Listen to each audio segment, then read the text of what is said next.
Hi friends, మన postal డిపార్ట్మెంట్లో persons with bench mark disability అనేటువంటి ఒక కేటగిరీకి రిజర్వేషన్ అనేటువంటిది ఉంది ఫ్రెండ్స్. సో ఇది 2016లో మీరు సుప్రీంకోర్టు ద్వారా ఒక ఆర్డర్ తీసుకొచ్చారు ఫ్రెండ్స్.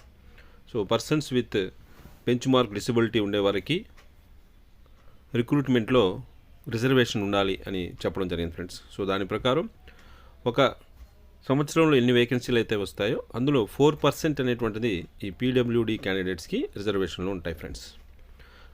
సో అయితే అదేవిధంగా ఇప్పుడు మనకు వచ్చినటువంటి రిక్రూట్మెంట్ కావచ్చు, అది గ్రామీణ జీడీఎస్ రిక్రూట్మెంట్ కావచ్చు, అలాగే డైరెక్ట్ రిక్రూట్మెంట్స్ ఏదైనా సరే అందులో పీడబ్ల్యూడీ క్యాండిడేట్స్కి రిజర్వేషన్ అనేటువంటిది కల్పిస్తూ వచ్చారు ఫ్రెండ్స్. అయితే ఒక్కొక్క డిజబిలిటీకి ఏబిసిడి అని ఉంటాయి ఫ్రెండ్స్. సో దాన్ని అక్కడ పరిస్థితులను బట్టి ఏ డివిజన్కో లేదా పోస్ట్ను బట్టి ఈ డిజబిలిటీ ఏది ఉంటే దాన్ని ఏ కేటగిరీకి ఇవ్వాలి అనేటువంటిది డిసైడ్ చేస్తారు ఫ్రెండ్స్.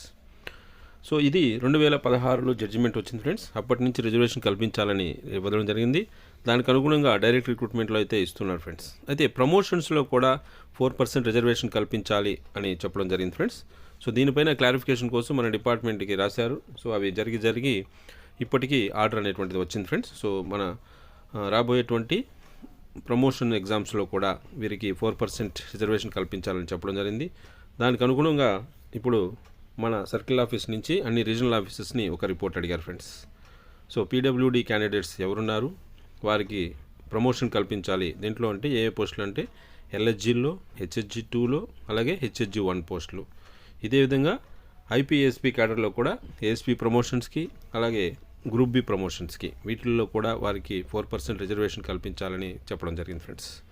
సో దీనికి అనుగుణంగా ఈ మధ్యనే మనకి సర్కిల్ ఆఫీస్ నుంచి ఒక లెటర్ కూడా వచ్చింది ఫ్రెండ్స్ అన్ని రీజియన్స్కి.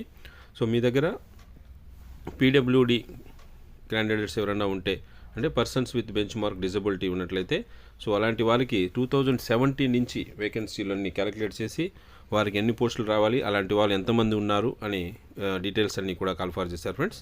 సో ఇది వెళ్ళిన తర్వాత వారి కోసమే ఒక సపరేట్గా ఒక డీపీసీ కండక్ట్ చేసి 2017 నుంచి ఇప్పటి వరకు వాళ్ళకి ఎన్ని వేకెన్సీలు రావాలి, ఎన్ని ఉన్నాయి, ఎంతమంది ఆల్రెడీ పనిచేస్తున్నారు, ఆ డీటెయిల్స్ అన్నీ కూడా అడగడం జరిగింది ఫ్రెండ్స్.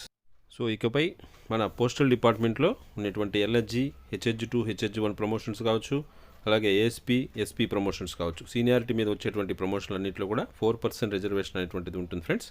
అయితే వీరు ఇలాంటి ప్రమోషన్స్ తీసుకోవాలనుకుంటే వారు డైరెక్ట్ రిక్రూట్మెంట్లో కూడా ఈ పీడబ్ల్యూడీ కేటగిరీ కిందనే రిక్రూట్ అయి ఉండాలి ఫ్రెండ్స్. సో అలాంటి వారి యొక్క సిఆర్ ఫైల్స్ అంటే కాన్ఫిడెన్షియల్ రిపోర్ట్ ఫైల్స్ అన్నీ కూడా పంపించమని చెప్పి ఆర్డర్ ఇవ్వడం జరిగింది ఫ్రెండ్స్. సో వీటిలో మనకి జనరల్గా ఉండేటువంటి డేటాలతో పాటు ఈ పీడబ్ల్యూడీ సర్టిఫికేట్ ఉందా లేదా అనేటువంటిది ఒకటి వెరిఫై చేసి పంపించండి అని చెప్పడం జరిగింది ఫ్రెండ్స్. సో ఇది యాక్చువల్గా ఆర్ఎంఎస్కి సంబంధించి ఇచ్చారు ఫ్రెండ్స్.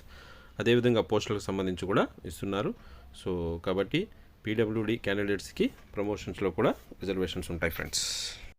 సో అది ఫ్రెండ్స్, మరో మంచి అప్డేట్తో మళ్ళీ మీ ముందుకు వస్తాను. అంతవరకు సెలవు.